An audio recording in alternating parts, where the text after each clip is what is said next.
Okay, guys, I was literally just filming an entire tutorial on how I was going through setting up my own CRM and Airtable, but the audio is janky, which is my fault because I was also trying to listen to music while recording, which is kind of ridiculous. But because I can't actually take you along and do a walkthrough, I'm just going to show you how I set it up. In the next video, I will actually be building out all of the automations in real time, and I'll record that all so you guys can see exactly how I set something up. I realized I've never shown you guys. So this is the two tabs that I'm been working on now. Ignore these two. I wanted to set up a way to monitor all of my leads, and then I also want to be able to drive them through different automation sequences from this dashboard right here. So what I've gone through is I've set up a first and last name section. This primary title here is actually a formula, and if you open this up, this formula is a combination of the first and last name. That's just so that I can have the first and last name as two dynamic entities rather than one together. Because if I email somebody, I don't necessarily need to address them with their first and last name. So I did that so that I can see their full names. And with the primary title, the cool thing about it is it stays there in the same way that in an Excel sheet, you can lock the top line. So the name will stay there, and I want to be able to see their first and last name. So that's why I did that. If we come over here, we have some other options. Industry, I set that with just some examples. Email, information, their LinkedIn, which I can actually change the field type, which I was going to get into. Airtable has an incredible amount of fluidity.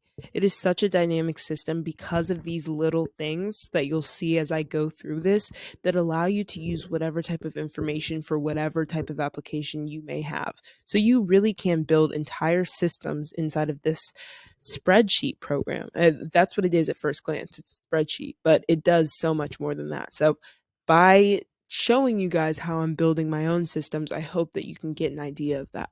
Anyways, for type, I am actually going to select URL because this is going to be a LinkedIn link.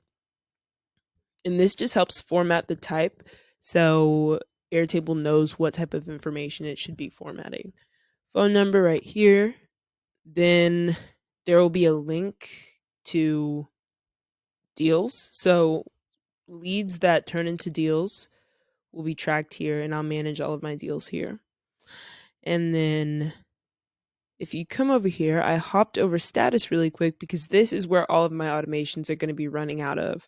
So I've set up a couple different statuses: initial contact, demo delivery, second contact, and third contact. As soon as I set any of the leads to one of these statuses, it will trigger a webhook within Make, and it will trigger automations that I'm going to build. So I will do another video building out these automations in real time. Stay tuned for that. And if you follow my Make Learning series, I will also be posting a video on webhooks. That is a pretty advanced concept. So let me show you what the sequence would typically look like.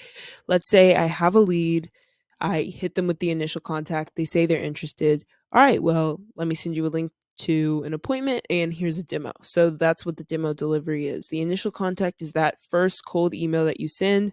If they do not respond and I don't have the if they do not respond and I don't have the opportunity to show them a demo, I'm going to go to my second contact. Hey, just another email trying to get their attention. They don't respond to that third, and then I'll lay off for a little bit of time.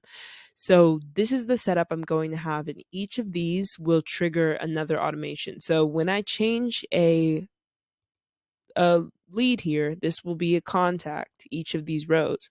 When I change the status to first contact or initial contact, an email will be sent.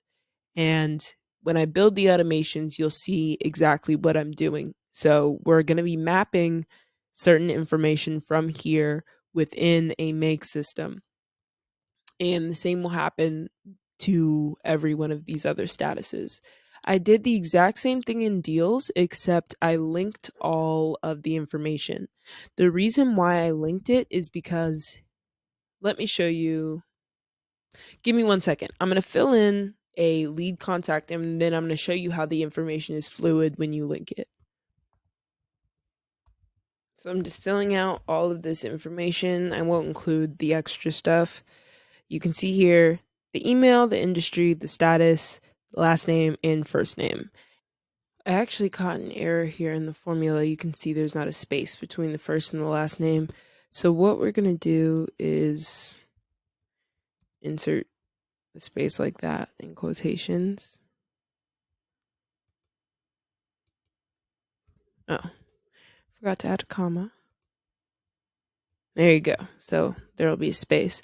But I have all this information. Take note of that. When I come here, I start typing in Z. This will pop up. And this is linked from the lead sheet that we just set up. When I click this, notice all of this information already populates. So we actually don't need to have this because it'll bring in all the information. But